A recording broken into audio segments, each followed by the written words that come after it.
Halo sahabatku, selamat datang kembali di channel Cerita Momo. Apa kabar kalian hari ini? Semoga selalu sehat dan bahagia ya. Pernahkah kalian berniat memberikan kejutan manis untuk pasangan, tapi malah mendapatkan kenyataan pahit yang menghancurkan hati? Bayangkan, hanya 2 jam sebelum akad nikah, Emi berniat iseng bersembunyi di dalam lemari untuk mengejutkan calon suaminya. Tapi, bukannya tawa bahagia yang ia dapat, Emi justru mendengar rencana busuk calon suaminya bersama sahabatnya sendiri. Ternyata, pernikahan itu hanyalah kedok untuk merebut semua hartanya. Hati siapa yang tidak hancur? Tapi tunggu dulu, Emi bukan wanita lemah yang hanya diam menangis.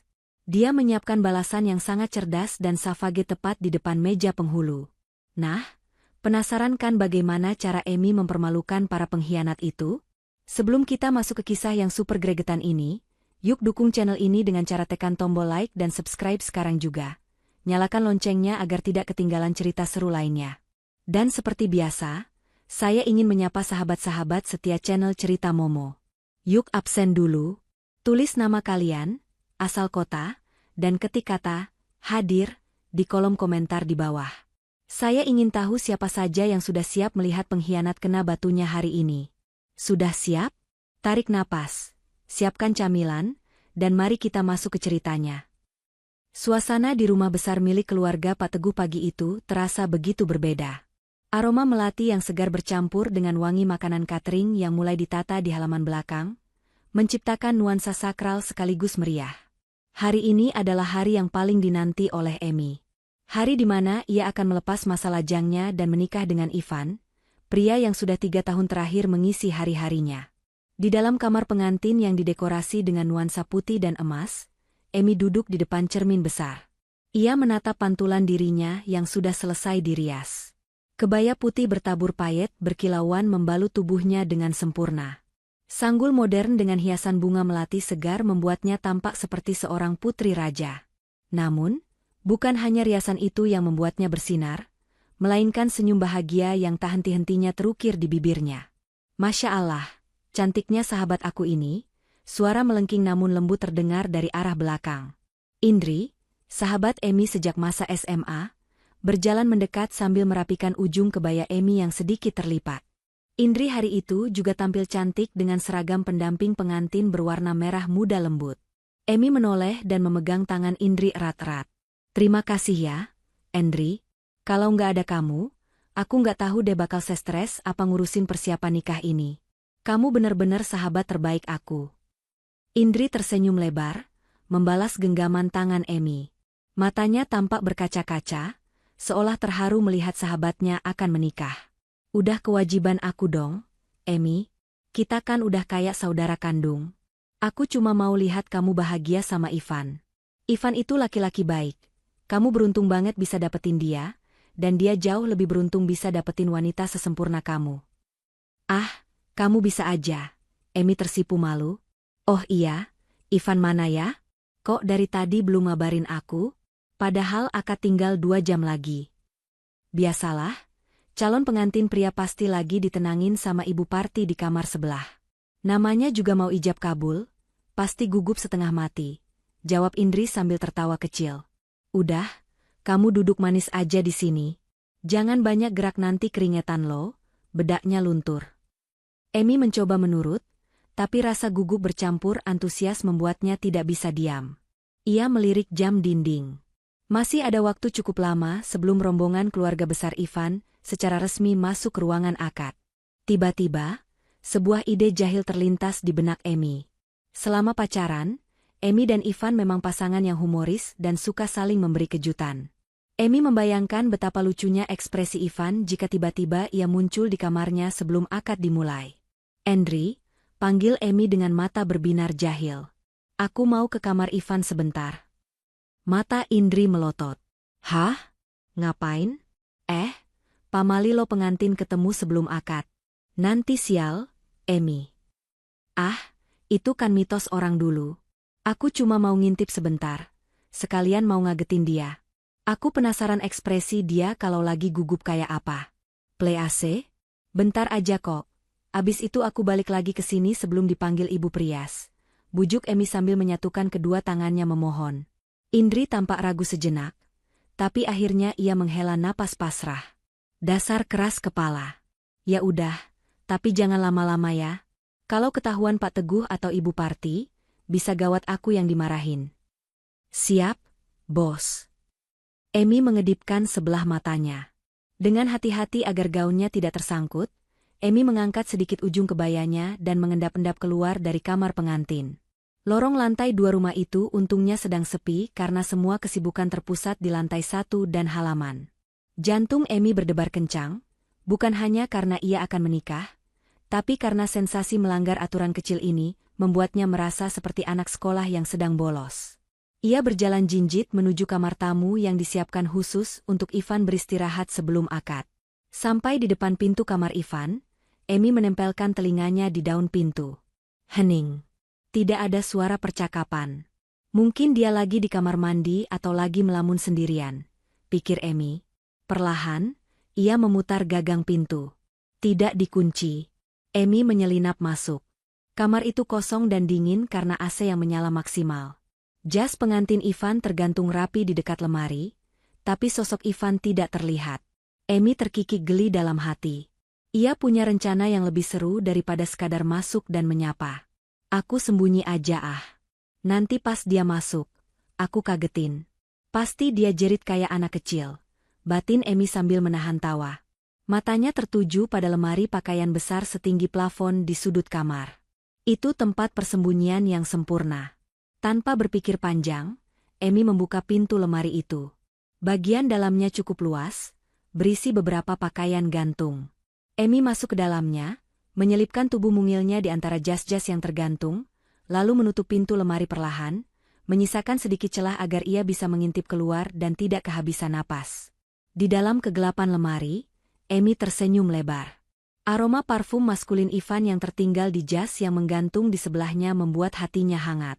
Ia membayangkan kehidupan indah yang akan ia jalani bersama Ivan setelah hari ini. Menjadi istri yang berbakti, memiliki anak-anak yang lucu, dan menua bersama pria yang sangat ia cintai. Namun, lamunan indah Emi buyar ketika ia mendengar suara gagang pintu kamar diputar. Nah, itu dia datang. Batin Emi girang.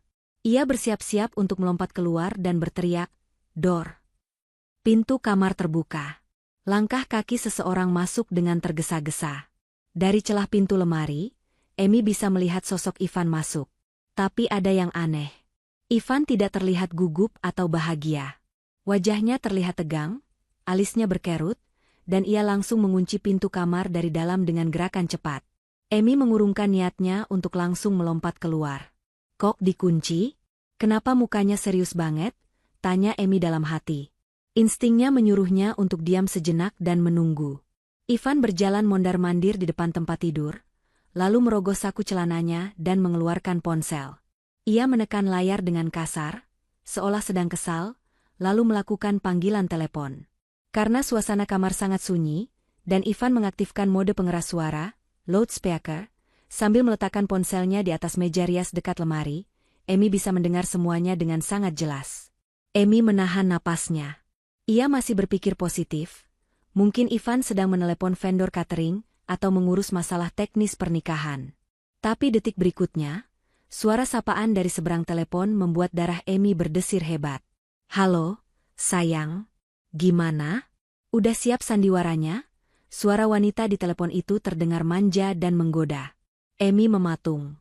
Itu bukan suara vendor, bukan suara kerabat, dan jelas bukan suara Ibu Parti. Itu suara wanita muda. Dan yang lebih mengerikan, nada bicara Ivan saat menjawabnya terdengar sangat berbeda dari Ivan yang Emi kenal selama ini. "SSSST, jangan keras-keras," jawab Ivan setengah berbisik namun tajam. "Aku lagi di kamar." "Iya, sebentar lagi aku jadi aktor terbaik. Kamu sabar dong." Tangan Emi yang memegang ujung gaunnya mulai berkeringat dingin. Firasat buruk mulai merayapi punggungnya, tapi ia masih belum berani bergerak sedikit pun dari balik lemari itu. Siapa wanita itu? Dan apa maksudnya dengan sandiwara? Suara wanita di seberang telepon itu tertawa renyah. Tawa yang biasanya terdengar menyenangkan di telinga Emi, kini terdengar seperti sembilu yang menyayat hati. Emi memejamkan matanya erat-erat, berharap telinganya salah mendengar. Namun, semakin wanita itu berbicara, semakin jelas identitas pemilik suara itu. Aku udah nek banget pura-pura jadi sahabat yang baik buat si Emi. Kamu tahu nggak sih, Van? Tadi aku harus muji-muji dia cantiklah. Beruntunglah. Padahal dalam hati aku mau muntah. Ucap wanita itu dengan nada ketus yang sangat asing bagi Emi. Jantung Emi serasa berhenti berdetak. Itu suara Indri. Sahabatnya sendiri. Orang yang baru saja memeluknya dan memberinya semangat di kamar sebelah. Orang yang ia anggap seperti saudara kandung tempat ia berbagi segala keluh kesah. Tubuh Emi seketika lemas. Kakinya gemetar hebat hingga ia harus berpegangan pada dinding lemari agar tidak menimbulkan suara gaduh. Rasanya oksigen di dalam lemari itu mendadak hilang, membuatnya sesak napas. Ivan, yang berdiri membelakangi lemari sambil mematut diri di depan cermin, terkekeh pelan mendengar keluhan Indri. Ia menyisir rambutnya ke belakang dengan santai, seolah pembicaraan tentang menipu calon istrinya adalah hal yang lumrah dan wajar. Sabar sayang, sabar, bujuk Ivan dengan nada lembut yang biasanya hanya ia tujukan pada Emi. Perjuangan kita tinggal dikit lagi. Begitu akad sah, status aku udah aman. Surat kuasa pengelolaan butik sama aset tanah bapaknya, Emi harus segera kamu pastikan dia tanda tangan. Kamu kan, sahabat, kepercayaannya, pasti dia nurut kalau kamu yang sodorin berkasnya dengan alasan dokumen perusahaan. Iya, aku tahu, sahut Indri cepat. Tapi aku takut dia curiga kalau kamu terlalu buru-buru minta alih kuasa. Kamu tahu kan bapaknya, Pak Teguh? Itu teliti banget orangnya. Ah, Pak Teguh itu gampang. Potong Ivan meremehkan. Dia udah percaya banget sama aku sejak aku pura-pura rajin ibadah dan bantu dia di proyek tahun lalu. Lagian, ibu juga udah siapin skenario biar Emi makin percaya sama kita sepenuhnya. Ibu Parti jagonya akting sakit-sakitan biar mantunya iba. Mendengar nama Ibu Parti disebut, air mata Emi yang sejak tadi ditahan akhirnya jatuh membasahi pipinya. Jadi, ini bukan hanya perselingkuhan biasa. Ini adalah konspirasi keluarga yang terencana rapi. Ibu Parti, wanita yang selama ini ia hormati dan ia sayangi layaknya ibu kandung, ternyata adalah otak di balik sandiwara keji ini. Emi teringat betapa manisnya perlakuan Ibu Parti selama ini, yang selalu membawakan makanan kesukaannya dan memujinya sebagai menantu idaman. Ternyata, semua itu hanya umpan untuk menjerat hartanya. Si bodoh itu cinta mati sama aku. Indri, dia nggak bakal curiga. Matanya udah ketutup sama yang namanya cinta. Lanjut Ivan sambil tertawa kecil, tawa yang terdengar sangat jahat di telinga Emi. Kamu siap-siap dandan yang cantik ya nanti pas resepsi. Pendamping pengantin masa kalah sama pengantinnya? Nanti pas Emi sibuk salaman sama tamu, kita bisa curi-curi waktu ketemuan di belakang. Dasar nakal, suara Indri terdengar manja kembali. Ya udah, aku tutup dulu ya. Takut si Emi nyariin aku. Ingat ya, Van, abis kita dapat semuanya, kamu harus janji ceraikan dia dan nikahin aku secepatnya. Aku nggak mau jadi simpanan selamanya. Iya, janji. Tunggu aku di pelaminan, sayangku Indri. Kita akan kaya raya, jawab Ivan mantap sebelum memutus sambungan telepon. Di dalam lemari yang gelap dan sempit, Emi menutup mulutnya dengan kedua tangan untuk menahan isak tangis yang mendesak keluar. Hatinya hancur berkeping-keping. Bayangan masa depan indah yang baru saja ia bangun di kepalanya, runtuh seketika menjadi debu. Ivan, pria yang ia cintai dan percayai sebagai imam masa depannya, ternyata hanyalah seorang penipu ulung yang mengincar harta ayahnya. Dan Indri, sahabat tempat ia berbagi separuh nyawanya, adalah ular berbisa yang menusuknya dari belakang. Rasa sakit karena dikhianati begitu dalam hingga membuat dada Emi terasa nyeri. Namun, di tengah kehancuran itu, sebuah perasaan lain mulai tumbuh perlahan tapi pasti. Rasa marah. Amarah yang membara perlahan menggantikan kesedihannya. Emi menyadari bahwa ia tidak boleh lemah. Ia tidak boleh pingsan atau menyerah begitu saja. Jika ia menangis dan melabrak mereka sekarang tanpa bukti, mereka bisa saja mengelak dan memutarbalikkan fakta.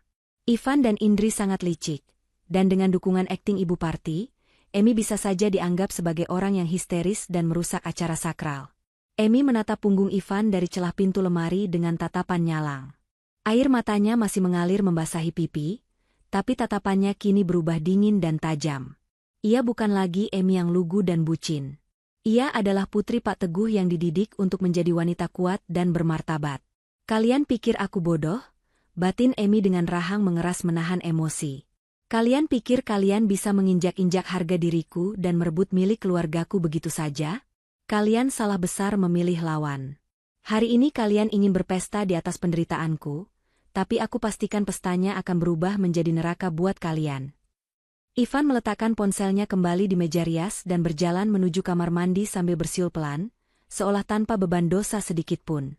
Langkah kakinya terdengar ringan, tidak menyadari ada sepasang mata yang mengawasinya dengan penuh dendam dari kegelapan lemari. Kesempatan ini tidak boleh disia-siakan. Emi tahu ia harus bertindak cepat dan cerdas. Waktu terus berjalan menuju akad nikah. Ia butuh senjata untuk melawan mereka. Ia butuh bukti yang tidak bisa disangkal oleh siapapun, bukti yang akan menelanjangi kebusukan mereka di hadapan dunia. Dengan tangan yang masih gemetar karena amarah yang memuncak, Emi merogoh saku tersembunyi di balik lapisan gaun pengantinnya. Emi menggenggam ponselnya dengan erat, tangannya gemetar bukan main. Ia mengutuk dirinya sendiri dalam hati. Kebodohan karena terlalu syok mendengarkan percakapan telepon tadi, membuatnya lupa menekan tombol rekam sejak awal. Ia melewatkan bukti emas yang bisa langsung menyeret Ivan dan Indri ke pengadilan sosial, bahkan hukum. Percakapan di telepon tadi sudah berakhir, dan tanpa bukti rekaman, Emi tahu posisinya lemah. Jika ia keluar sekarang dan berteriak, Ivan pasti akan menyangkal, menuduhnya berhalusinasi karena stres pranikah, atau bahkan membalikan fakta bahwa Emi yang sedang mencari alasan untuk membatalkan pernikahan. Suara gemericik air dari keran wastafel di kamar mandi terdengar berhenti. Emi menahan napas, mencoba menenangkan detak jantungnya yang berpacu liar. Ia harus berpikir jernih. Ia butuh bukti. Bukti nyata yang tak terbantahkan. Emi menggeser layar ponselnya, membuka aplikasi perekam suara, dan meletakkan jarinya tepat di atas tombol merah, siap menekan kapan saja jika ada kesempatan kedua. Tiba-tiba, terdengar ketukan pelan namun berirama di pintu kamar. Ketukan yang sepertinya sudah menjadi kode rahasia. Ivan keluar dari kamar mandi, wajahnya tampak lebih segar namun, matanya tetap memancarkan kelicikan yang kini terlihat jelas bagi Emi. Ia bergegas menuju pintu, mengintip sedikit dari lubang kunci, lalu dengan cepat membuka kunci pintu dan menarik seseorang masuk. "Kamu gila ya? Ngapain kesini? Kalau ada Tante Rina atau Pak Teguh lihat gimana?" Desis Ivan dengan suara tertahan, namun tangannya justru melingkar di pinggang orang yang baru saja masuk itu. "Aman, sayang." Koridor sepi, semua orang lagi sibuk di bawah nyiapin prasmanan. "Lagian aku kangen. Masa nggak boleh cium calon suami orang sebentar?" Darah Emi mendidih hingga ke ubun-ubun. Suara itu lagi. Indri. Wanita itu ternyata nekat menyusul ke kamar Ivan. Emi yang berada di dalam lemari mengintip dari celah kecil di antara gantungan jas. Pemandangan di depannya benar-benar membuat perutnya mual. Di sana, di kamar yang seharusnya menjadi tempat persiapan Ivan menuju akad suci bersamanya, Indri sedang menggelayut manja di lengan Ivan.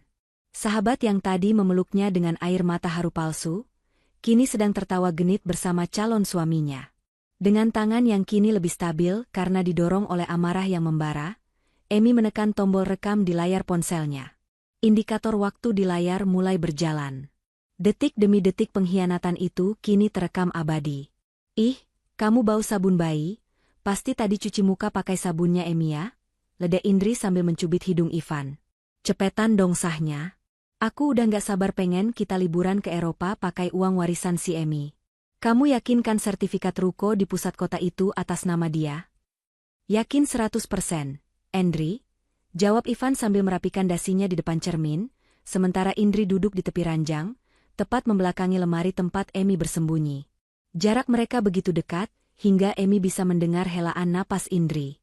"Kemarin aku udah cek berkas-berkas di brankas ruang kerja Pak Teguh waktu dia minta tolong aku ambilin materai. Semua aset produktif udah dibalik nama ke Emi sebagai hadiah ulang tahunnya bulan lalu. Jadi begitu kita nikah, dan aku berhasil bujuk dia buat kasih kuasa penuh ke aku dengan alasan, investasi suami istri, kita bakal pegang kendali semuanya." "Pinter banget si pacar aku ini," puji Indri. "Terus ibu party gimana? Jatah buat ibu kamu udah aman kan? Awas lo kalau ibu ngamuk, Akting pingsannya tadi pas gladi resik udah totalitas banget. Aman. Ibu cuma minta rumah yang di Pondok Indah itu buat masa tua, sisanya buat kita. Ibu juga udah setuju kalau abis hartanya habis, aku bakal cari alasan buat ceraiin Emi. Paling gampang sih nuduh dia selingkuh atau mandul, biar kita yang kelihatan jadi korban. Emi menutup matanya sejenak, merasakan nyeri yang luar biasa di dadanya. Rencana mereka begitu jahat dan terstruktur. Mereka bahkan sudah memikirkan cara membuangnya setelah ia tak berguna lagi. Tuduhan mandul? Tuduhan selingkuh? Betapa kejamnya hati manusia-manusia ini. Air mata Emi kembali menetes. Tapi kali ini ia biarkan jatuh tanpa isak. Setiap tetes air mata itu menjadi bahan bakar untuk keberaniannya yang semakin memuncak. Tapi kasihan juga ya si Emi. Celetuk Indri sambil memainkan ujung kukunya, nada suaranya terdengar mengejek tanpa rasa simpati sedikitpun. Tadi pas didandanin, dia kelihatan bahagia banget. Dia bilang dia beruntung dapat kamu. Duh, polos banget sahabat aku itu. Dia nggak tahu kalau pangerannya ini serigala berbulu domba. Ya itulah gunanya cinta, Indri. Bikin orang jadi buta dan bodoh, sahut Ivan sambil tertawa sinis. Makanya, kamu jangan pernah jatuh cinta sama orang lain selain aku. Nanti kamu jadi bodoh kayak Emi. Idih, ogah. Cintaku cuma buat uang maksudnya buat kamu dan uang kita nanti. Indri terkikik geli, lalu berdiri dan merapikan gaun seragamnya. Ya udah, aku balik ke kamar pengantin dulu ya. Takut si Emi curiga kalau aku ngilang lama-lama. Kamu jangan lupa hapus chat kita. Takutnya nanti malam Emi iseng buka HP kamu. Tenang, udah bersih semua. Sampai ketemu di meja akad, calon nyonya Ivan yang sesungguhnya. Ivan mengecup kening Indri sekilas sebelum membukakan pintu. Indri menyelinap keluar dengan cepat seperti tikus yang mencuri makanan. Ivan kembali mengunci pintu kamar, lalu duduk di tepi ranjang, tepat di depan lemari Emi. Ia menghela napas panjang, lalu bergumam pelan pada dirinya sendiri. Tahan, Van. 2 jam lagi. Cuma butuh bilang, sah, dan hidup lu bakal berubah drastis. Bye-bye kemiskinan, hello hidup mewah. Di dalam lemari, Emi menekan tombol stop pada layar ponselnya. Rekaman tersimpan. 5 menit percakapan yang nilainya lebih berharga daripada emas berlian manapun. 5 menit yang menjadi tiket kehancuran bagi Ivan, Indri, dan Ibu Parti, sekaligus tiket kebebasan bagi Emi. Emi menatap layar ponselnya dengan tatapan nanar. Dulu, ia selalu berpikir bahwa hari pernikahannya akan menjadi hari paling membahagiakan. Ternyata benar, tapi dengan cara yang sangat berbeda. Ia bahagia karena Tuhan membukakan matanya tepat pada waktunya. Ia bahagia karena ia tidak jadi menikahi monster yang sedang duduk santai di depannya itu. Ivan kembali berdiri dan berjalan menuju kamar mandi, mungkin untuk merapikan rambutnya lagi. Ini adalah kesempatan emas kedua bagi Emi. Ia tidak boleh tertangkap basah di sini. Jika Ivan menemukannya sekarang, Ivan mungkin akan melakukan sesuatu yang nekat untuk merebut ponsel itu, atau lebih buruk lagi, menyakitinya secara fisik. Emi menunggu sampai pintu kamar mandi tertutup rapat dan suara air keran kembali terdengar. Dengan gerakan yang sangat hati-hati dan tanpa suara, ia mendorong pintu lemari perlahan. Kakinya yang terbalut selop pengantin melangkah keluar dari persembunyiannya. Ia melirik sekilas ke arah pintu kamar mandi, memastikan Ivan tidak keluar tiba-tiba. Jantung Emi berdegup kencang saat ia melangkah menuju jendela besar di sisi kamar yang terhubung ke balkon samping. Melalui pintu utama terlalu berisiko, karena bisa saja berpapasan dengan keluarga Ivan di lorong. Balkon ini terhubung dengan koridor belakang yang jarang dilewati orang. Emi membuka kunci jendela dengan sangat pelan. Angin pagi yang segar langsung menerpa wajahnya, seolah memberinya kekuatan baru. Sebelum melangkah keluar, Emi menoleh sekali lagi ke arah pintu kamar mandi tempat Ivan berada. Tatapannya dingin, tidak ada lagi cinta yang tersisa. Nikmati hayalanmu selagi bisa, Mas, bisik Emi lirih, tajam seperti pisau. Karena 2 jam lagi, aku akan membangunkanmu dari mimpi indahmu dengan cara yang paling menyakitkan. Emi memanjat keluar jendela dengan sedikit kesulitan karena gaunnya yang besar, namun tekadnya mengalahkan segalanya. Ia berhasil keluar tanpa ketahuan. Kini, dengan bukti di tangan dan hati yang membaja, Emi berjalan kembali menuju kamarnya. Bukan untuk menangis di pojokan, tapi untuk menyusun panggung pertunjukannya sendiri. Pertunjukan di mana ia bukan lagi korban, melainkan sutradara yang akan mengakhiri sandiwara ini dengan plot twist yang mematikan. Angin pagi yang berhembus di balkon lantai 2 terasa menusuk kulit, namun tak sedingin rasa beku yang kini menyelimuti hati Emi. Dengan napas tersengal, Emi berhasil menapakkan kakinya di koridor belakang yang sepi. Ia tidak langsung kembali ke kamar pengantin. Kakinya lemas, seolah tulang-tulangnya baru saja dilolosi satu persatu. Ia butuh tempat untuk bersembunyi sejenak, tempat untuk menata kepingan warasnya yang nyaris hilang. Emi menyeret langkahnya menuju kamar mandi tamu di ujung lorong yang jarang digunakan.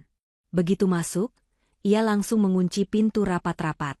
Tubuhnya merosot ke lantai, bersandar pada pintu kayu yang dingin. Di sanalah, pertahanannya runtuh. Bukan teriakan histeris yang keluar, melainkan isak tangis tertahan yang begitu menyakitkan. Bahunya berguncang hebat. Tangan Emi mencengkeram ponsel di dadanya.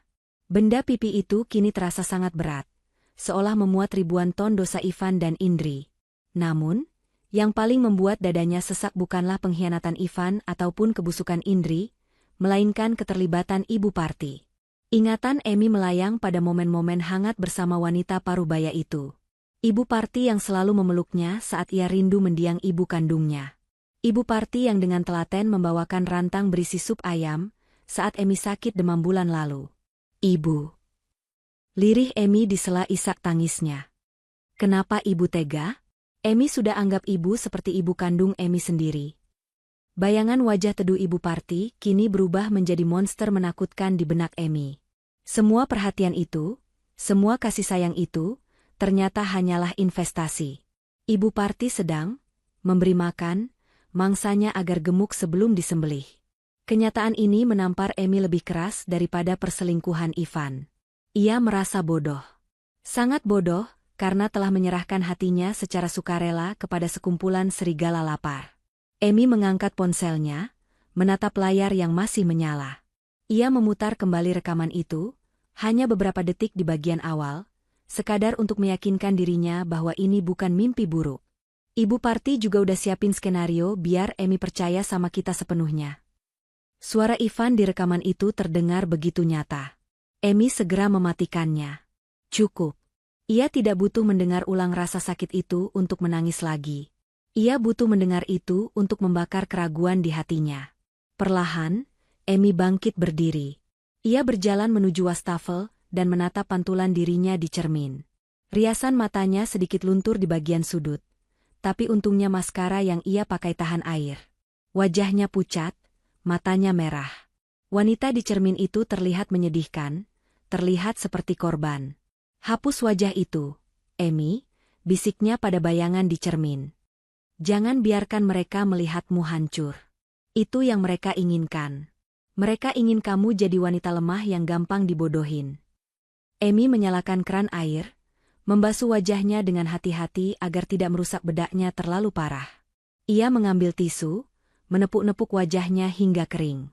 Dengan sisa peralatan make-up darurat yang selalu ia bawa di saku gaunnya, sebuah lipstik dan bedak padat kecil, Emi mulai memperbaiki topengnya. Ia memulas kembali bibirnya dengan warna merah bata, menyamarkan sembab di matanya dengan sedikit bedak. Setiap goresan make-up di wajahnya terasa seperti goresan cat perang. Emi yang masuk ke kamar mandi ini tadi adalah Emi yang hancur. Tapi Emi yang akan keluar nanti adalah Emi yang siap berperang. Tunggu aku di pelaminan, Ivan, Indri, Ibu Parti, gumam Emi dengan tatapan dingin yang belum pernah ia miliki seumur hidupnya. Kalian ingin sandiwara? Baiklah, aku akan berikan sandiwara terbaik yang pernah ada. Tapi naskahnya aku yang tulis, dan endingnya kalian yang menderita. Emi menarik napas panjang, membusungkan dadanya, dan membuka kunci pintu. Ia berjalan kembali menuju kamar pengantin dengan langkah tegap. Tidak ada lagi keraguan. Saat Emi membuka pintu kamar pengantin, Indri sedang duduk di sofa sambil sibuk mengetik sesuatu di ponselnya. Mendengar pintu terbuka, Indri tersentak kaget dan buru-buru menyembunyikan ponselnya ke belakang punggung. Astaga, Emi? Seru Indri dengan nada yang dibuat seolah-olah panik. Ia berlari kecil menghampiri Emi. Kamu dari mana aja sih? Aku cariin ke kamar mandi sini nggak ada. Aku udah mau panggil Pak Teguh lo saking takutnya kamu kabur karena nervous. Emi menatap wajah sahabatnya itu. Dulu, ia melihat wajah itu sebagai wajah malaikat penolong. Sekarang, Emi bisa melihat jelas seringai licik yang tersembunyi di balik senyum manis itu. Betapa hebatnya Indri berakting. Maaf ya, Indri, jawab Emi dengan nada datar, berusaha sekuat tenaga menahan gejolak jijik di perutnya. Tadi aku mules banget, jadi aku cari toilet di lantai bawah yang sepi. Di sini kan airnya kadang kecil.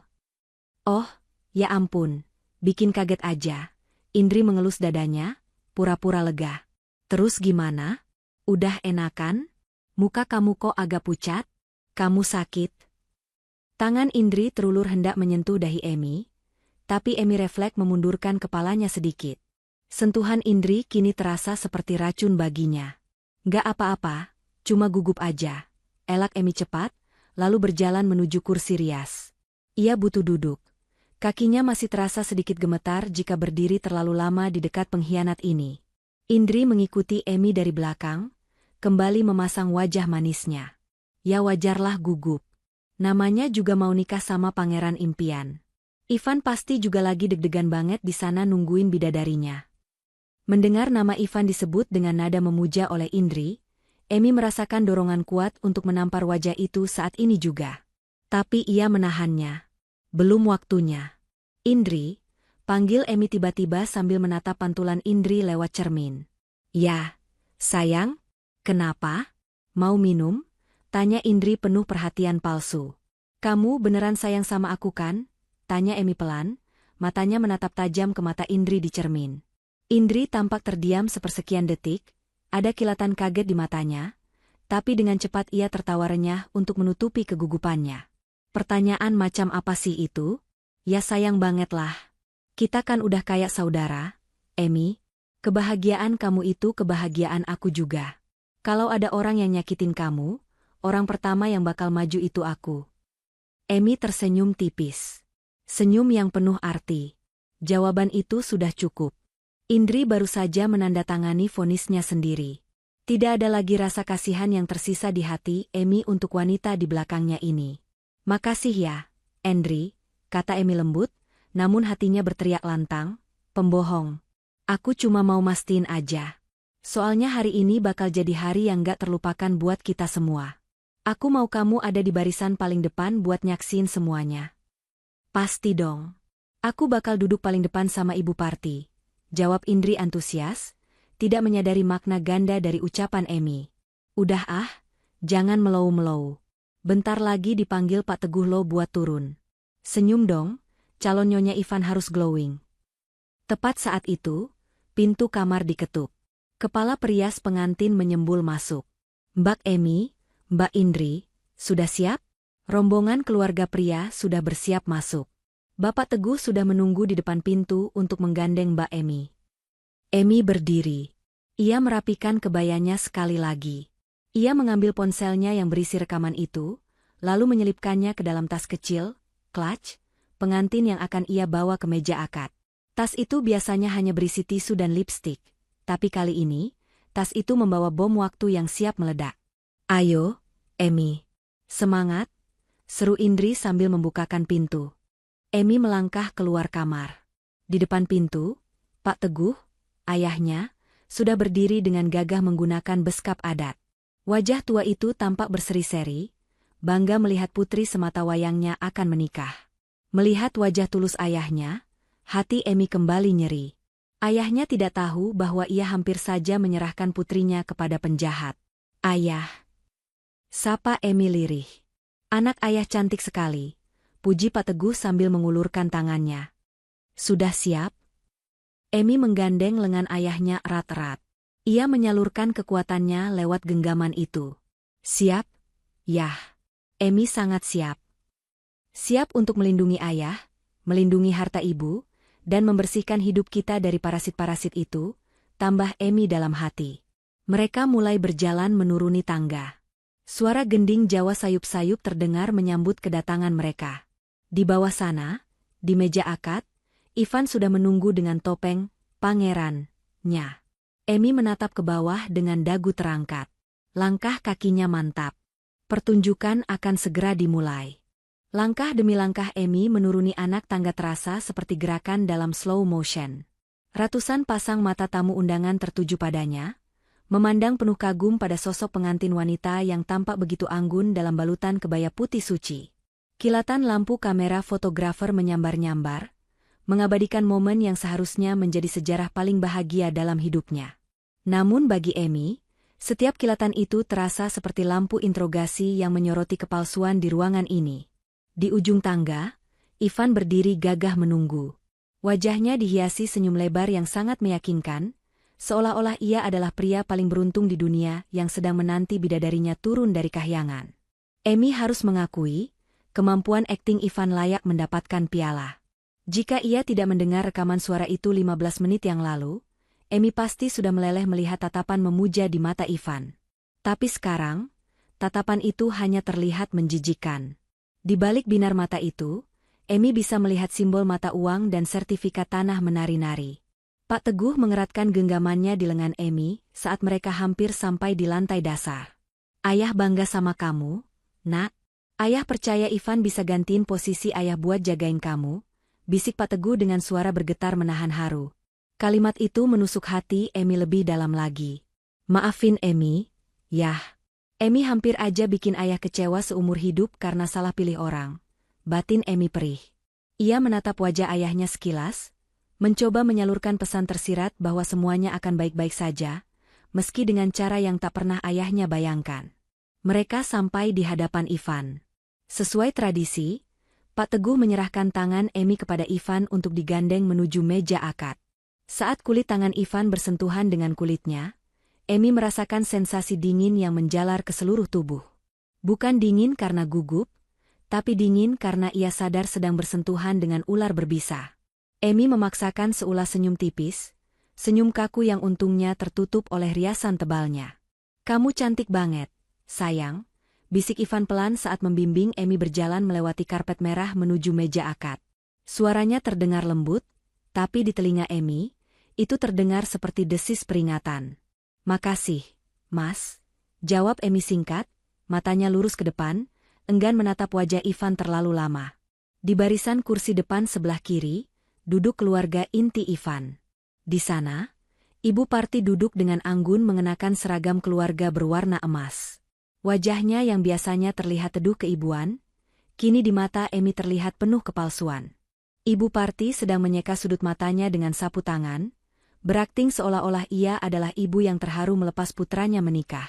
Padahal, Emi tahu betul, air mata itu hanyalah pelumas untuk memuluskan rencana mereka menguasai rumah di Pondok Indah. Saat Emi dan Ivan melewati barisan itu, Ibu Parti berdiri sebentar untuk menyalami mereka. Ia memeluk Emi erat. Aroma parfum melati Ibu Parti menyeruak, aroma yang dulu menenangkan bagi Emi, kini membuatnya mual. Ibu bahagia sekali hari ini, nak. Akhirnya kamu resmi jadi anak ibu, ucap Ibu Parti di telinga Emi. Nadanya begitu meyakinkan. Emi menahan napas, menekan gejolak amarah yang ingin meledak. Ia ingin sekali berteriak di depan wajah wanita tua itu, ibu bahagia karena dapat anak baru atau karena dapat ATM baru.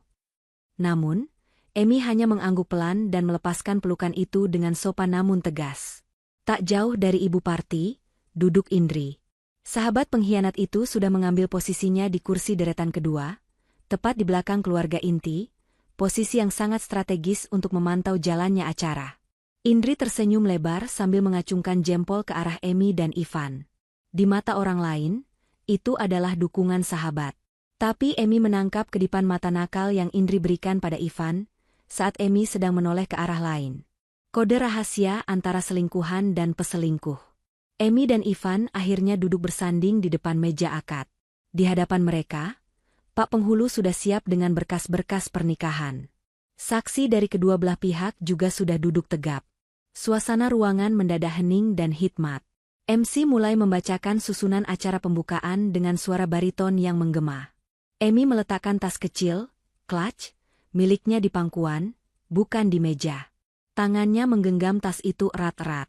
Di dalamnya, ponselnya sudah dalam posisi siaga. Emi sempat melirik ke arah operator sound system di pojok ruangan. Sebelum turun tadi, Emi sempat mengirim pesan singkat pada salah satu kru sound system yang merupakan teman kuliahnya dulu, meminta tolong untuk standby menerima koneksi Bluetooth dari ponselnya dengan alasan, ada kejutan lagu spesial untuk suami. Temannya itu sudah mengacungkan jempol dari jauh, mengira Emi akan menyanyikan lagu romantis atau memutar pesan suara puitis. Baiklah, sebelum kita memulai prosesi ijab kabul, mari kita periksa kelengkapan berkas sekali lagi, ucap Pak Penghulu memecah keheningan. Ivan tampak tenang, sesekali membenarkan posisi pecinya. Ia terlihat sangat percaya diri.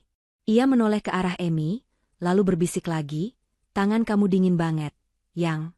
Rileks aja. Sebentar lagi kita sah, terus kita bisa hidup bahagia selamanya. Kata, selamanya, terdengar seperti ancaman hukuman penjara seumur hidup di telinga Emi. Ia menoleh, menatap mata Ivan lekat-lekat. Kali ini Emi tidak tersenyum. Tatapannya datar, kosong, namun tajam menusuk. Iya, Mas. Sebentar lagi semuanya akan berubah, jawab Emi penuh arti. Ivan mengerutkan kening sedikit, bingung dengan nada bicara Emi yang terdengar aneh, namun ia mengabaikannya karena mengira Emi hanya sedang stres berat. Ivan kembali fokus ke depan, menatap Pak Teguh yang duduk di seberang meja sebagai wali nikah. Saudara Ivan, apakah Anda sudah siap lahir dan batin untuk meminang saudari Emi? Tanya Pak Penghulu. Insya Allah, saya sangat siap, Pak, jawab Ivan lantang dan mantap. Suaranya bergema di ruangan itu, membuat beberapa tamu wanita berdecak kagum melihat kemantapan sang pengantin pria. Indri di belakang sana pasti sedang tersenyum puas mendengar jawaban itu. Baik, Saudara Wali, Bapak Teguh, apakah sudah siap? Tanya Penghulu pada ayah Emi. Siap, Pak, jawab Pak Teguh tegas. Alhamdulillah. Mari kita mulai. Jabatlah tangan calon mertua Anda, Saudara Ivan, perintah Penghulu. Ivan mengulurkan tangan kanannya, menjabat tangan Pak Teguh yang kekar. Jabat tangan itu erat, simbol perpindahan tanggung jawab. Jantung Emi berpacu semakin cepat, bukan karena haru, tapi karena timing yang ia tunggu sudah tiba. Ini adalah detik-detik terakhir sebelum kalimat sakral itu terucap. Jika kalimat, saya terima nikahnya, selesai diucapkan, maka secara hukum agama dan negara, Ivan akan sah menjadi suaminya, dan akan jauh lebih sulit untuk membatalkan semuanya. Emi tidak boleh membiarkan itu terjadi. Ia tidak sudi menyandang status istri dari seorang penipu walau hanya sedetik. Pak Teguh menarik napas panjang, mikrofon didekatkan ke mulutnya. Saudara Ivan bin almarhum Bapak Harjo. Saya terima. Ivan sudah bersiap menyahut, tubuhnya condong ke depan. Di momen itulah, Emi bergerak. Bukan gerakan panik, melainkan gerakan yang tenang namun mematikan. Ia mengangkat tangan kanannya tinggi-tinggi, menahan lengan ayahnya yang sedang menjabat tangan Ivan. Tunggu, seru Emi. Suaranya tidak berteriak histeris, tapi cukup keras dan tegas untuk memotong kalimat ayahnya dan membungkam seluruh ruangan. Keheningan seketika menyergap. Gema suara Emi masih terasa di udara. Tangan Pak Teguh berhenti di udara, matanya menatap putrinya dengan bingung. Ivan terlonjak kaget, mulutnya yang sudah terbuka untuk mengucapkan ijab kabul kembali tertutup rapat. Ibu Parti di kursi belakang membelalakan mata, begitu juga Indri yang langsung menegakkan punggungnya. Ratusan tamu undangan saling pandang, bingung dengan interupsi yang tak terduga ini. Emi, kenapa, Nak? Tanya Pak Teguh bingung. Ada yang lupa? Emi berdiri perlahan dari kursinya. Ia merapikan kebayanya dengan anggun, lalu mengambil mikrofon yang tergeletak di meja akad, tepat di depan Pak Penghulu yang melongo. Emi menatap Ivan yang kini menatapnya dengan campuran rasa bingung dan takut. Maaf, Pak Penghulu. Maaf, Ayah. Maaf, Bapak Ibu sekalian, ucap Emi lewat mikrofon, suaranya stabil dan dingin, menggetarkan seisi ruangan. Ada satu syarat mahar yang tertinggal yang belum disebutkan. Mahar? Bukannya semua sudah lengkap, Emi? Tanya Penghulu bingung sambil membolak-balik berkas. Emas, seperangkat alat sholat, uang tunai.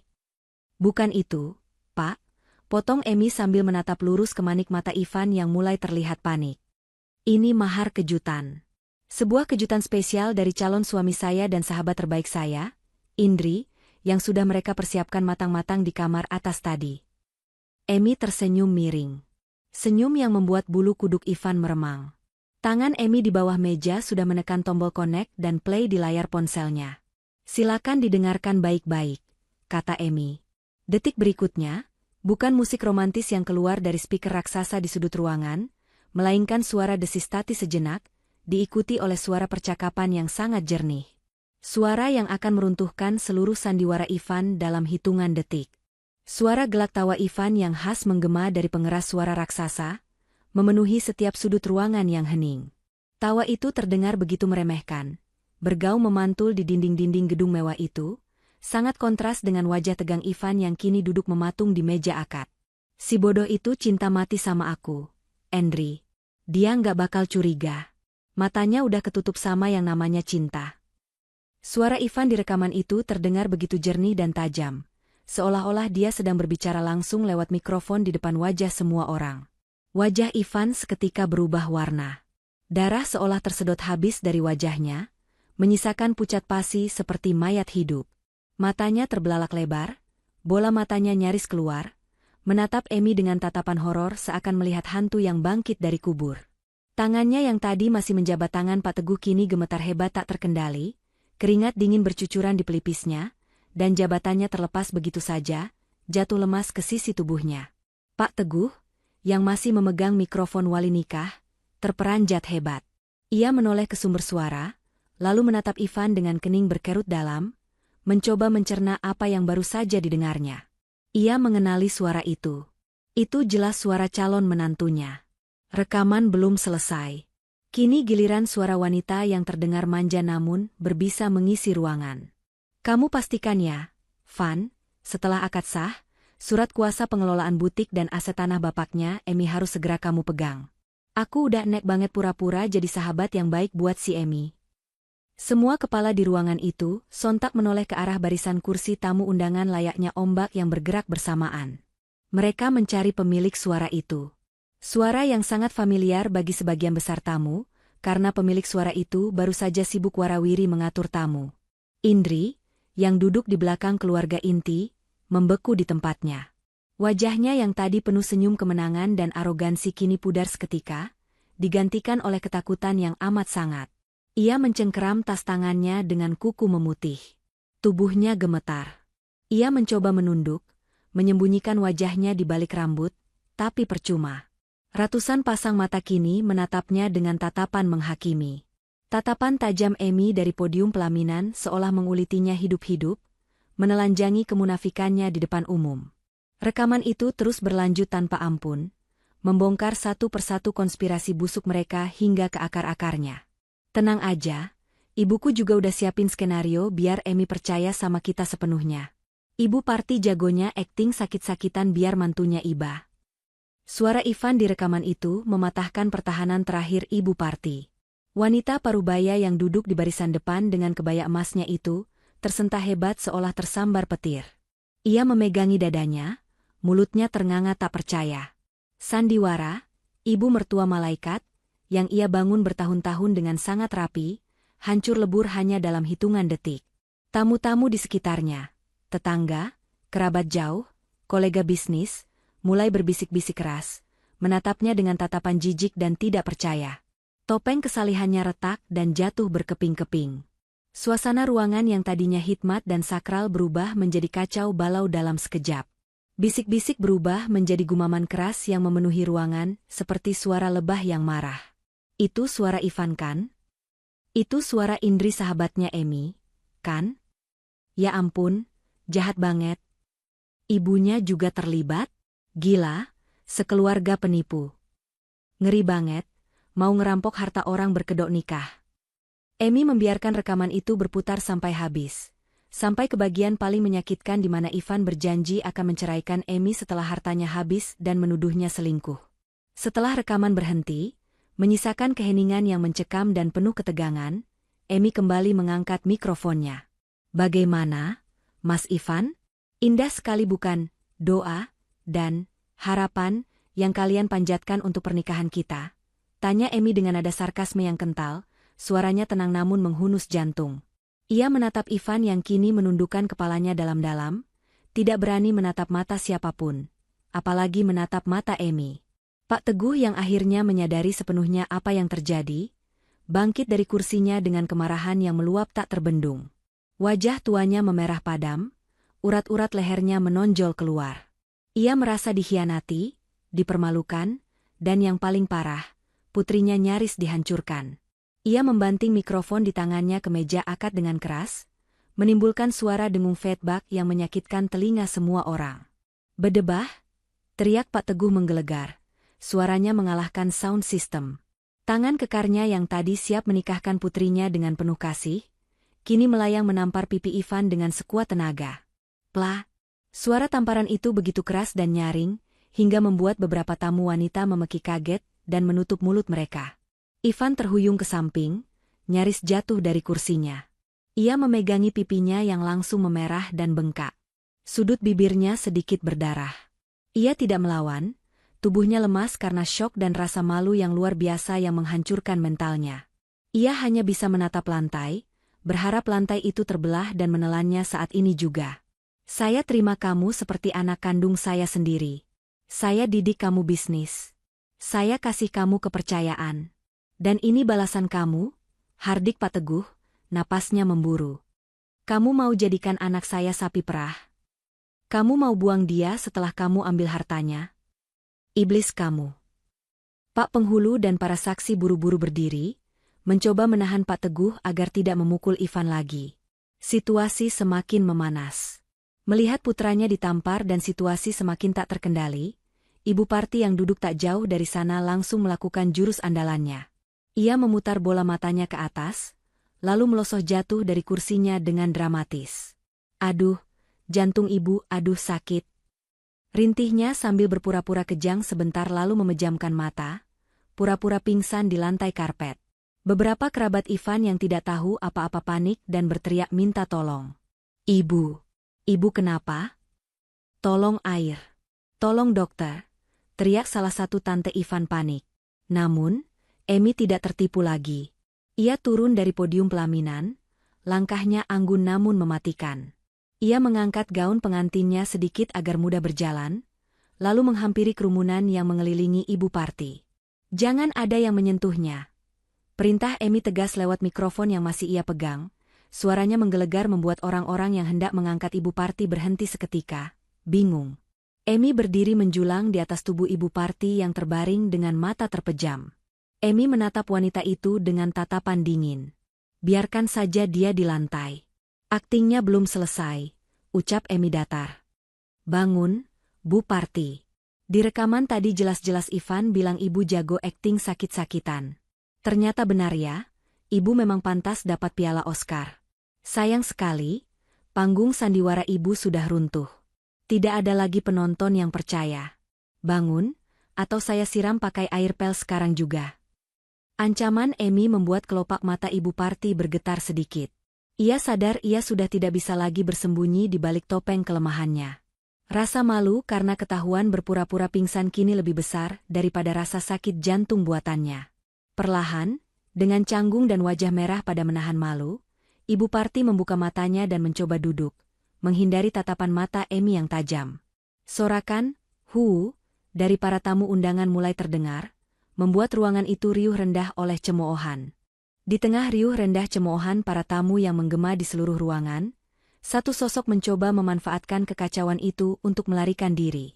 Indri, dengan wajah pucat dan tangan gemetar, diam-diam bangkit dari kursinya.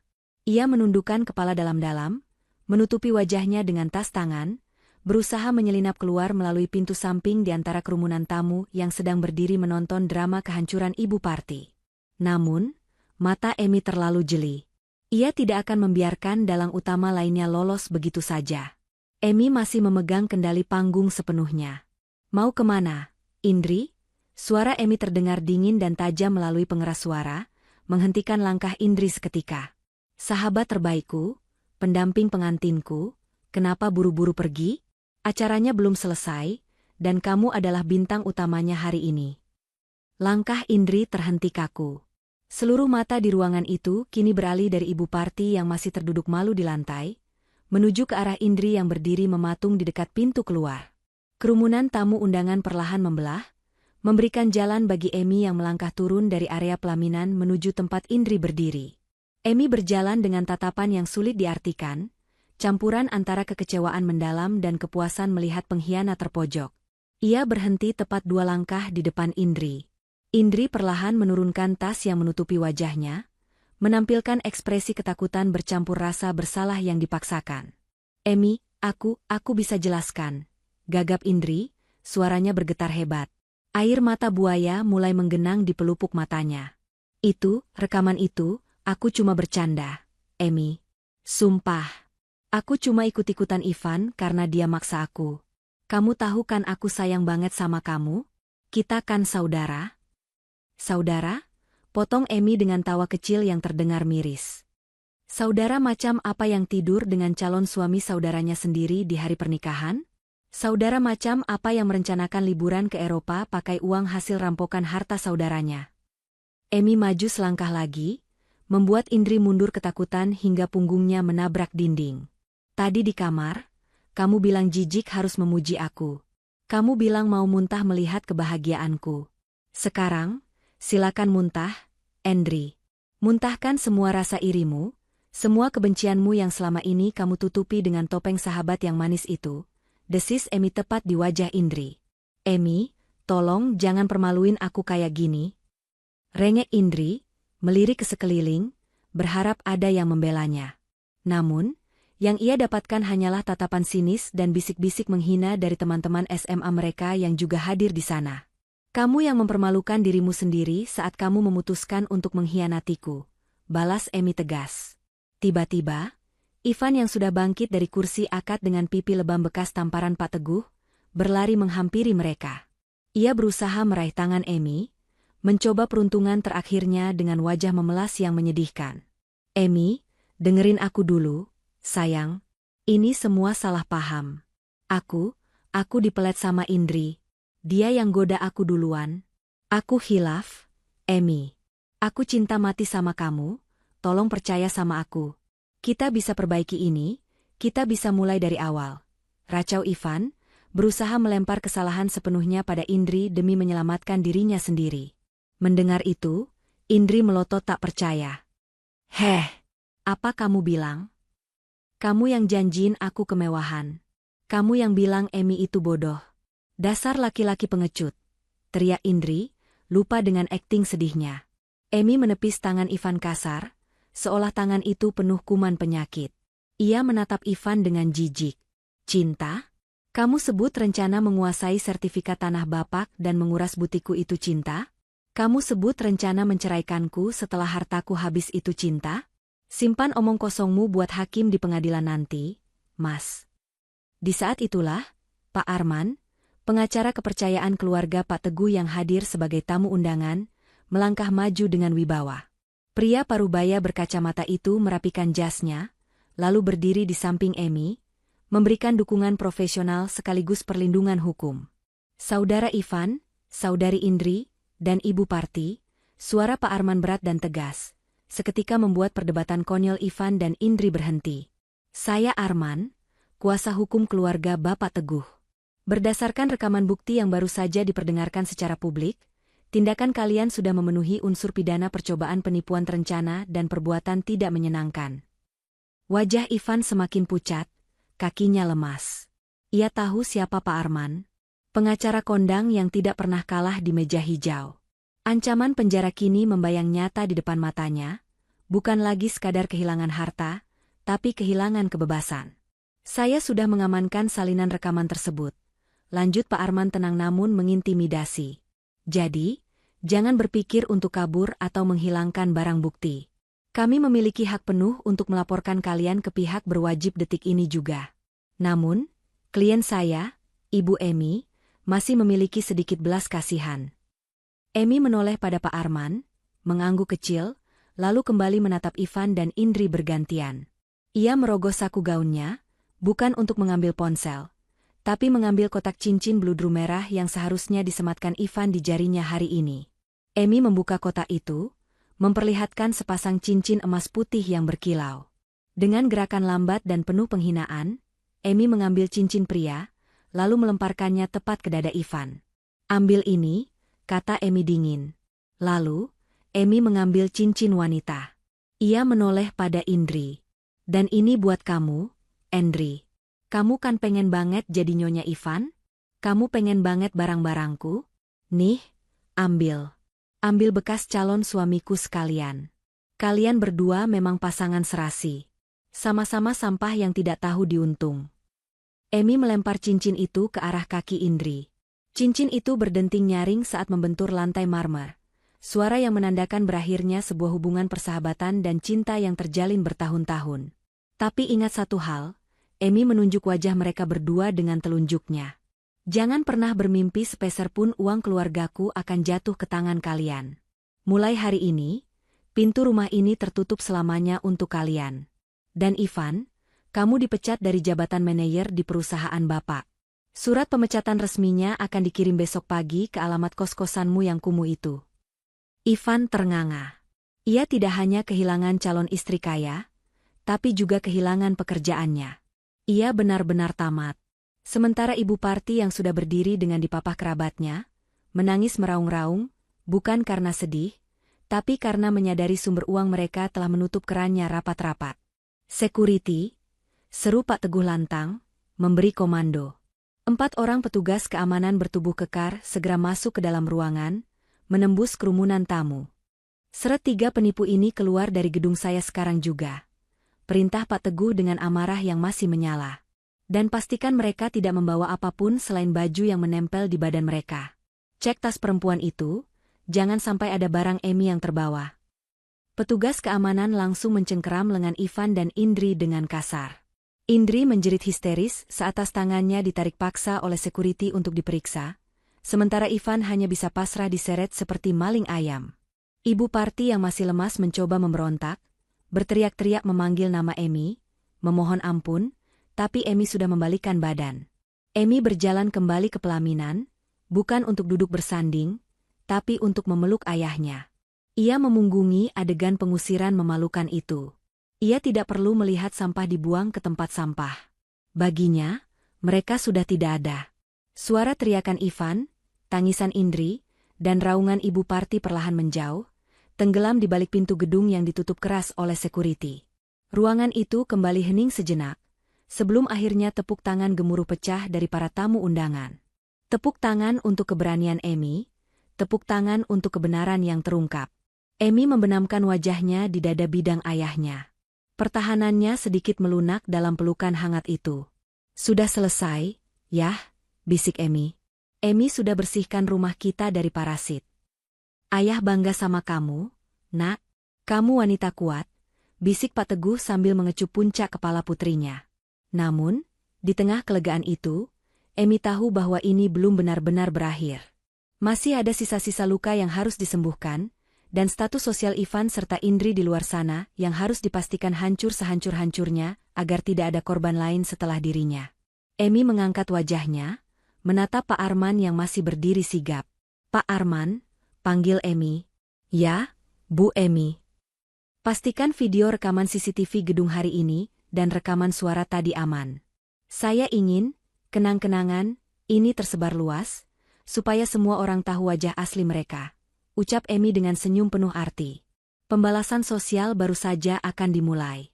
Setelah pintu besar gedung pertemuan itu tertutup rapat, memisahkan Emi dari masa lalunya yang busuk, keheningan canggung sempat menyelimuti ruangan selama beberapa detik.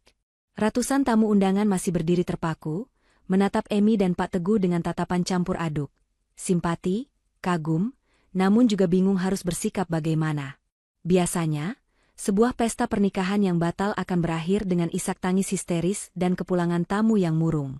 Namun, Emi tidak membiarkan suasana berkabung itu berlarut-larut. Ia menghapus sisa air mata di sudut matanya dengan punggung tangan, lalu kembali mengangkat mikrofon. Ia menarik napas dalam, mengisi paru-parunya dengan udara kebebasan yang baru saja ia perjuangkan. "Bapak, Ibu, dan teman-teman semua," suara Emi memecah keheningan, terdengar sedikit serak namun tetap bertenaga. Saya mohon maaf yang sebesar-besarnya atas drama yang kurang menyenangkan ini. Maaf sudah membuat kalian menyaksikan hal memalukan seperti tadi. Jangan minta maaf, Amy. Kamu hebat. Teriak salah satu teman kuliah Amy dari barisan belakang, yang disambut anggukan setuju oleh banyak tamu lain. Amy tersenyum tipis, kali ini senyum yang tulus. Terima kasih. Sejujurnya, hati saya sakit. Tapi, logika saya mengatakan bahwa hari ini adalah hari keberuntungan saya. Tuhan menyelamatkan saya dan keluarga saya dari kehancuran masa depan. Jadi, daripada kita bersedih, mari kita ubah acara ini. Amy menatap ayahnya, meminta persetujuan. Pak Teguh mengangguk mantap, memberikan dukungan penuh pada apapun keputusan putrinya. Catering sudah dibayar lunas, dekorasi sudah terpasang indah. Lanjut Amy. Mubazir kalau kita pulang dengan perut kosong. Anggap saja ini bukan resepsi pernikahan, tapi syukuran. Syukuran karena Amy dan Pak Teguh terhindar dari musibah besar. Silakan dinikmati hidangannya, Bapak Ibu. Anggap saja kita sedang merayakan hari kemerdekaan, Amy. Ucapan Amy itu bagaikan sihir yang mencairkan suasana. Ketegangan mereda, digantikan oleh rasa lega dan kagum. Para tamu mulai bergerak menuju meja prasmanan, pembicaraan hangat mulai terdengar kembali, meski topik utamanya tentu saja membahas keberanian Amy dan kebusukan Ivan. Sementara di dalam gedung suasana mulai terkendali, pemandangan kontras terjadi di trotoar luar gedung. Matahari siang yang terik seolah ikut membakar kulit 3 manusia yang baru saja diusir paksa bagaikan sampah. Ivan, Indri, dan Ibu Parti berdiri terengah-engah di pinggir jalan raya. Penampilan mereka kacau balau. Sanggul Ibu Parti miring, jas Ivan kusut karena tarikan security, dan make-up Indri luntur oleh air mata dan keringat. Ini semua gara-gara kamu, Indri, bentak Ivan dengan napas memburu, matanya merah menyala menatap Indri. Coba kalau kamu nggak nelpon aku tadi pagi. Coba kalau kamu nggak manja minta ketemuan di kamar. Amy nggak bakal curiga. Indri yang sedang sibuk memunguti isi tasnya yang tadi sempat diperiksa security secara kasar, langsung berdiri menantang. Kok nyalahin aku? Kamu tuh yang ceroboh. Kamu yang lupa kunci jendela balkon. Kamu yang terlalu percaya diri kalau Amy itu bodoh. Sekarang lihat, kita jadi gembel. Sudah. Diam kalian berdua, teriak Ibu Parti histeris. Ia duduk bersimpuh di trotoar, tanpa mempedulikan gaun mahalnya yang kotor terkena debu jalanan. Kalian mikirin diri sendiri. Pikirin ibu. Ibu punya hutang 50 juta ke rentenir buat sewa baju keluarga sama beli perhiasan palsu buat seserahan kemarin. Ibu janji mau bayar besok pakai uang amplop dari tamu. Sekarang uangnya mana? Kita mau bayar pakai apa? Ivan menjambak rambutnya sendiri frustrasi. Ibu juga sih, ngapain hutang-hutang segala? Kan Ivan bilang tunggu cair asetnya Amy. Ya kan biar kita kelihatan kaya di depan keluarga Pak Teguh. Biar mereka nggak curiga kalau kita miskin. Balas Ibu Parti tak mau kalah. Pertengkaran mereka menjadi tontonan gratis bagi tukang ojek pangkalan dan pedagang kaki lima di sekitar gedung. Beberapa orang yang lewat bahkan mulai merekam kejadian memalukan itu dengan ponsel mereka.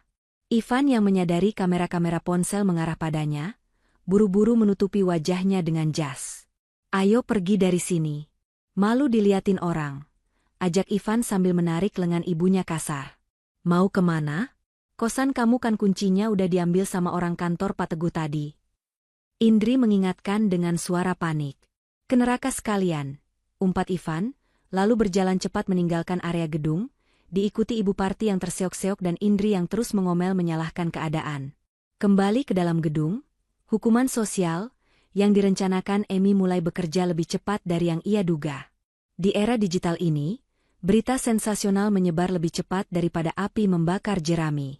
Saat Amy sedang menyalami beberapa tamu yang memberinya semangat, ponselnya bergetar tak henti-hentinya di dalam saku klatnya. Maya, sepupu Amy yang jago media sosial, berlari kecil menghampiri Amy dengan mata terbelalak menatap layar ponsel. Mbak Amy, lihat ini. Seru Maya antusias sambil menyodorkan ponselnya. Di layar itu, terpampang video TikTok yang baru diunggah 10 menit yang lalu oleh salah satu tamu undangan. Judulnya provokatif, plot twist terparah. Pengantin wanita bongkar perselingkuhan calon suami dan sahabatnya lewat speaker pas akad. Video itu menampilkan momen saat Emi memutar rekaman suara, dan saat Pak Teguh menampar Ivan. Baru 10 menit udah 5.000 views.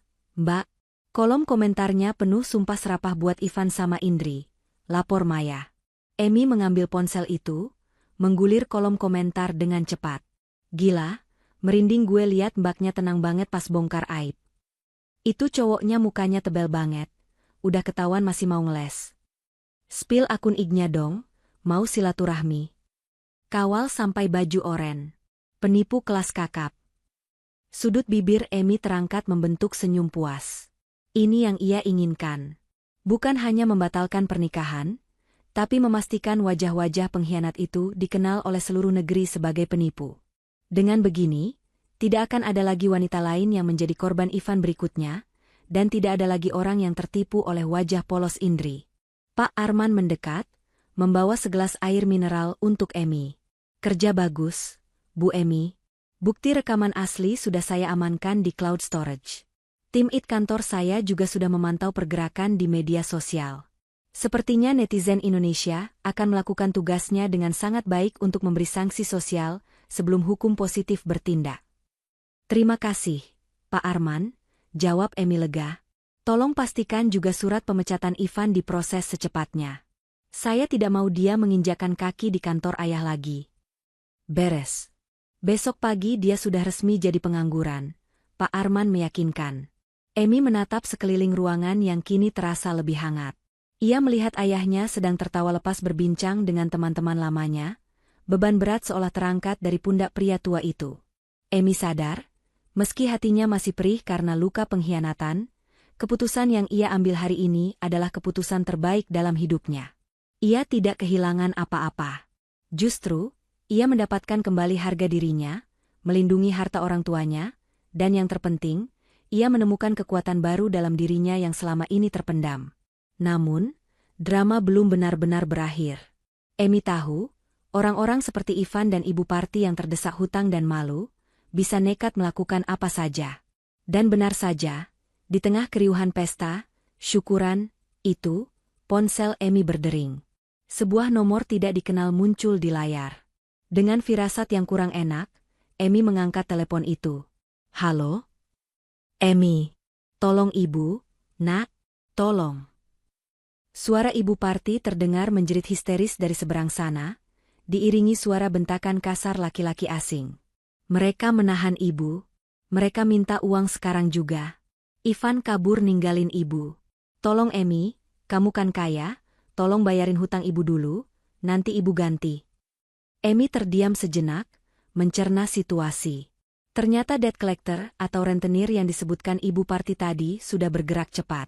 Rupanya mereka juga memantau acara pernikahan ini, berharap mendapat bayaran, dan saat tahu pernikahan batal, mereka langsung menyergap Ibu Parti di luar. Ivan si anak berbakti itu ternyata kabur menyelamatkan diri sendiri. Halo? Emi? Kamu dengar ibu kan? Jangan diam aja. Mereka bawa pentungan, jerit Ibu Parti lagi, terdengar sangat putus asa. Emi menarik napas panjang, lalu menjawab dengan nada sedingin es kutub. Maaf, Bu. Sambungan Anda terputus karena Anda bukan lagi urusan saya. Silakan minta tolong pada investasi ibu yang lain. Saya bukan ban berjalan. Klik. Emi memutus sambungan telepon itu, lalu memblokir nomornya. Ia menatap ponselnya sesaat, lalu memasukkannya kembali ke dalam tas. Ia tidak akan jatuh ke dalam lubang rasa bersalah yang sama. Emi berbalik, melangkah menuju meja prasmanan, mengambil piring, dan mulai mengisi perutnya. Makanan hari ini terasa jauh lebih nikmat dari biasanya. Rasa kemenangan memang bumbu penyedap yang paling lezat. 1 bulan telah berlalu sejak peristiwa menggemparkan di gedung pernikahan itu. Waktu seakan berlari cepat bagi Emi yang kini sibuk menata ulang hidupnya. Bukan meratapi nasib, Emi justru semakin bersinar. Butik miliknya yang sempat terbengkalai karena kesibukan mengurus pernikahan, kini kembali ramai. Video viral pengusiran Ivan dan keluarganya ternyata membawa dampak tak terduga. Banyak pelanggan baru berdatangan, bukan hanya karena penasaran dengan sosok pengantin wanita tangguh, tapi juga karena benar-benar mengakui kualitas desain Amy. Sore itu, hujan turun cukup deras mengguyur kota, seolah sedang mencuci sisa-sisa debu yang menempel di jalanan. Amy sedang duduk di ruang kerjanya yang hangat, memeriksa laporan keuangan bulanan, ketika pintu diketuk. Pak Arman, pengacara keluarga yang setia, masuk dengan membawa sebuah map tebal berwarna biru. "Selamat sore, Bu Amy. Maaf mengganggu waktunya sebentar," sapa Pak Arman sopan. "Sore, Pak Arman. Silakan duduk. Ada kabar apa? Apa ada masalah hukum lagi?" tanya Amy sambil menutup laptopnya. Pak Arman tersenyum tipis, jenis senyum yang menandakan kemenangan. "Justru kabar baik, Bu. Atau mungkin kabar buruk bagi pihak sebelah sana. Saya membawa laporan perkembangan kasus Ivan dan keluarganya sesuai permintaan Ibu." Amy menegakkan punggungnya, antusias. "Ceritakan, Pak." Pak Arman membuka mapnya. Pertama, soal Ivan. Setelah surat pemecatan resmi keluar dari perusahaan Pak Teguh, Ivan mencoba melamar kerja di beberapa perusahaan kompetitor. Tapi, kekuatan jejak digital itu luar biasa, Bu. HRD perusahaan manapun yang mengetik namanya di internet langsung menemukan video viral itu. Tidak ada satupun yang mau menerima karyawan dengan rekam jejak penipuan dan integritas buruk. Sekarang, Ivan terpaksa bekerja serabutan. Laporan terakhir yang saya terima, dia terlihat menjadi juru parkir liar di daerah pinggiran kota. Amy mendengus pelan. Juru parkir? Dari manajer berdasi jadi tukang parkir. Roda hidup memang berputar cepat kalau didorong karma. "Belum selesai, Bu," lanjut Pak Arman. "Tim audit perusahaan Pak Teguh juga menemukan selisih anggaran di divisi yang dulu dipimpin Ivan. Ternyata selama ini dia sering memanipulasi bon operasional untuk gaya hidupnya. Kami sudah memproses ini ke kepolisian sebagai kasus penggelapan dana. Surat panggilannya sudah dikirim kemarin." "Bagus. Biar dia belajar tanggung jawab di dalam sel," komentar Amy dingin. "Lalu bagaimana dengan Ibu Pri, kita, Ibu Parti?" Wajah Pak Arman sedikit berubah prihatin, namun profesionalitasnya tetap terjaga. "Ibu Parti kondisinya paling mengenaskan. Setelah Ibu memblokir nomornya di acara resepsi itu, rentenir benar-benar tidak memberi ampun.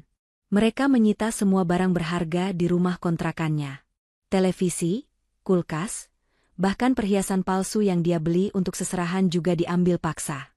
Karena tidak sanggup bayar kontrakan yang lama, dia diusir oleh pemilik rumah. Sekarang Ibu Parti tinggal di sebuah petak kontrakan kumuh dekat pasar ikan, dan sehari-hari membantu mengupas bawang untuk bertahan hidup." Mendengar itu, ada sedikit rasa nyeri di hati Amy. Bagaimanapun, wanita itu pernah ia panggil ibu. Tapi Amy segera menepis rasa ibanya. Dia yang memilih jalan itu. Dia yang mau kaya dengan cara menipu. Batin Amy menguatkan diri. "Dan Indri?" tanya Amy, menyebut nama yang paling membuat darahnya mendidih. "Nah, ini bagian yang menarik." Pak Arman terkekeh pelan. Seperti dugaan ibu, Indri itu parasit sejati. Begitu tahu Ivan dipecat dan jatuh miskin, dia langsung kabur. Dia membawa lari motor kreditan Ivan yang belum lunas, dan sisa uang tunai yang Ivan miliki. Ivan sekarang sendirian, Bu. Dikhianati oleh wanita yang dia bela mati-matian saat mengkhianati ibu. Amy tertawa kecil, tawa yang penuh ironi. "Lucu sekali. Pengkhianat dikhianati pengkhianat. Drama yang sempurna." "Benar, Bu. Jadi secara hukum dan sosial, mereka sudah hancur lebur. Ibu bisa tidur nyenyak sekarang," tutup Pak Arman sambil menyerahkan berkas-berkas itu kepada Amy. Setelah Pak Arman pamit pulang, Amy bersiap-siap untuk menutup butik. Hujan sudah reda, menyisakan genangan air di aspal dan udara yang dingin. Amy berjalan menuju mobilnya yang terparkir di depan butik. Saat ia hendak membuka pintu mobil, sesosok bayangan muncul dari balik pilar gedung sebelah, menyergapnya. "Amy."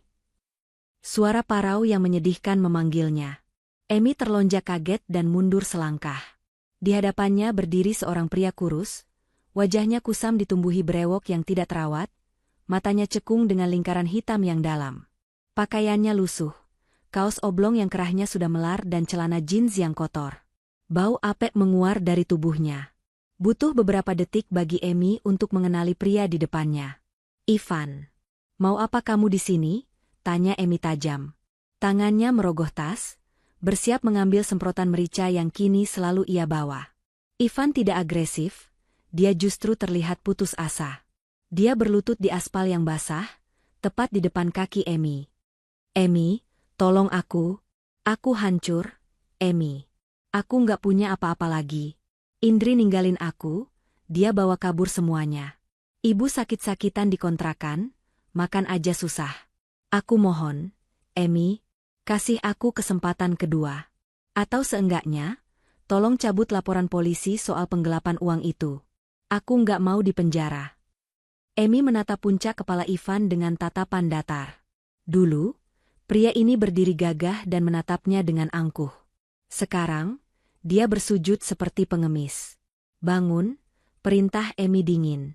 Ivan mendongak, matanya berkaca-kaca penuh harap. Kamu mau maafin aku? Kita bisa balik kayak dulu lagi kan? Aku sadar cuma kamu wanita yang tulus sama aku.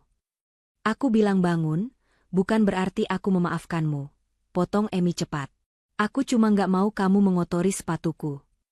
Wajah Ivan berubah, harapan di matanya padam berganti dengan rasa malu yang membakar. Dia berdiri dengan canggung. Mas Ivan, ucap Amy, menekan kata, Mas, dengan nada sarkas. Dulu kamu bilang aku bodoh. Kamu bilang aku gampang dibohongi. Sekarang lihat siapa yang bodoh? Kamu korbankan wanita yang tulus demi wanita yang cuma mengincar uangmu. Dan saat uangmu habis, dia pergi. Itu bukan salahku. Itu konsekuensi dari keserakahanmu sendiri. Tapi Amy, aku hilaf. Manusia tempatnya salah. Ivan mencoba membela diri dengan suara meninggi. Sifat aslinya yang temperamental mulai muncul lagi karena terdesak. Kamu tega banget lihat aku kayak gini? Kamu kan kaya. Apa susahnya sih bantu aku dikit aja? Hartamu nggak akan habis kalau cuma buat bayar hutang ibuku. Amy tersenyum miring. Lihat, baru sebentar saja topeng, pemelas MU sudah copot. Kamu nggak pernah berubah, Van. Kamu datang ke sini bukan karena menyesal, tapi karena butuh uang. Kamu nggak cinta sama aku, kamu cuma cinta sama dompetku. Amy memberi isyarat pada satpam butik yang sejak tadi mengawasi dari pos jaga. Melihat kode dari Amy, dua orang satpam berbadan tegap langsung berlari mendekat. Pak, tolong amankan orang ini. Dia mengganggu kenyamanan saya, perintah Amy tegas. Baik, Bu. Kedua satpam itu langsung memiting lengan Ivan kiri dan kanan. Ivan memberontak, berteriak-teriak seperti orang gila. Amy, awas kamu ya. Sombong kamu. Kamu bakal nyesel nyanyain aku. Lepasin. Lepasin gue. Teriak Ivan saat diseret menjauh dari mobil Amy. Amy tidak bergeming. Ia masuk ke dalam mobilnya, menyalakan mesin, dan memutar musik pelan. Melalui kaca spion, ia melihat Ivan yang dilempar keluar gerbang kompleks ruko oleh satpam, jatuh tersungkur di trotoar yang becek. Pemandangan itu tidak lagi menyakitinya. Justru, itu menjadi penutup yang validasi bahwa keputusannya sebulan lalu adalah 100% benar. Ponsel Amy bergetar. Sebuah pesan masuk dari nomor tidak dikenal. Isi pesan, Mbak Amy, ini Indri. Tolong jangan laporin aku ke polisi soal pencemaran nama baik. Aku udah dapat karmanya, Mbak. Aku ditipu cowok lain, uang yang aku ambil dari Ivan dibawa lari orang. Aku sekarang malu pulang ke kampung. Tolong maafin aku, Mbak. Kita kan pernah jadi sahabat. Amy membaca pesan itu sekilas, lalu tertawa renyah. Karma itu memang punya GPS yang canggih. Nggak pernah salah alamat. Tanpa membalas pesan itu, Amy langsung memblokir nomor tersebut. Ia meletakkan ponselnya, menginjak pedal gas, dan melajukan mobilnya membelah jalanan kota Jakarta. Di depannya, lampu jalan menyala terang, seolah menyambut masa depan Amy yang bebas dari bayang-bayang masa lalu yang kelam. Babak kehancuran mereka sudah hampir selesai, kini saatnya Amy menulis babak kejayaannya sendiri. 1 tahun telah berlalu sejak badai pengkhianatan itu menerjang hidup Amy.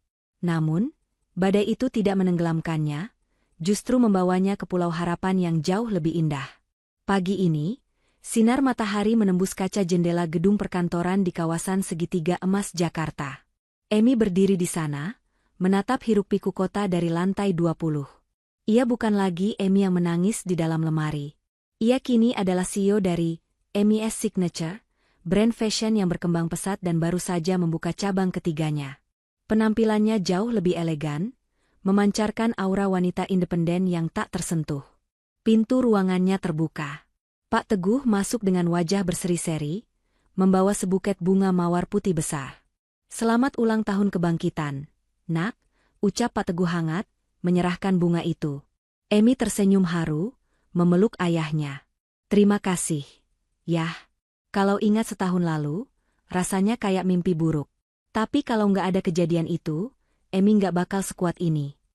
"Tuhan punya cara unik buat misahin permata dari kerikil," Pak Teguh terkekeh. "Oh ya, Pak Arman tadi titip berkas penutup. Kasus penggelapan dana Ivan sudah ketok palu." Emi mengambil berkas itu, membukanya sekilas. Tertulis jelas dalam putusan pengadilan, Ivan divonis 4 tahun penjara karena terbukti melakukan penggelapan dana perusahaan secara berkelanjutan dan penipuan berlapis. 4 tahun, gumam Emi pelan. Cukup waktu buat dia merenung di balik jeruji besi, kalau dia punya otak buat merenung. "Dan ada kabar soal ibunya," tambah Pak Teguh, nadanya sedikit merendah. "Ibu Parti terkena serangan stroke ringan 2 minggu lalu saat dikejar-kejar penagih hutang. Sekarang dia dirawat di panti sosial milik pemerintah, karena tidak ada satupun kerabat yang mau menampungnya. Ivan di penjara, Indri kabur entah kemana. Dia benar-benar sebatang kara di masa tuanya." Emi menghela napas panjang.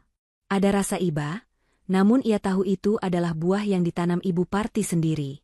Wanita itu menanam keserakahan, dan kini memanen kesepian. "Nanti Emi kirim donasi anonim ke panti sosial itu, Yah.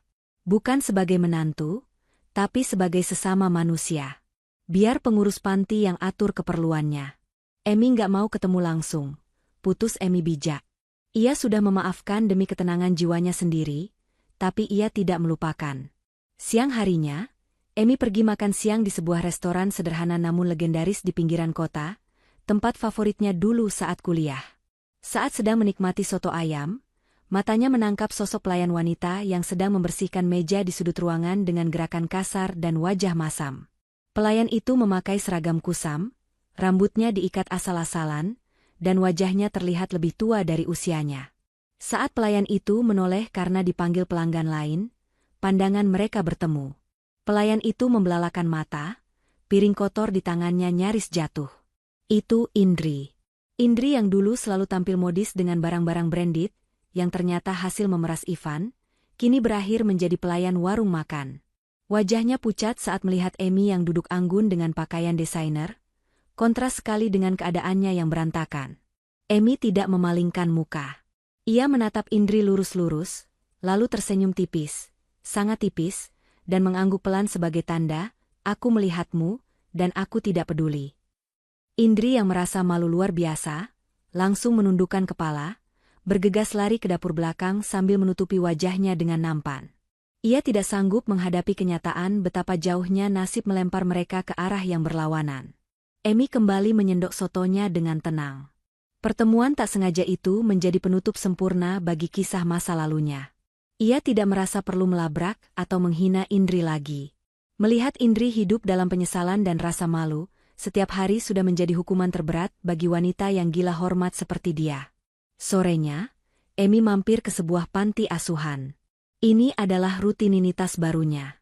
Ia menyalurkan sebagian keuntungan butiknya untuk anak-anak yatim piatu. Di sana, tawa riang anak-anak menyambutnya. Kak Emi datang."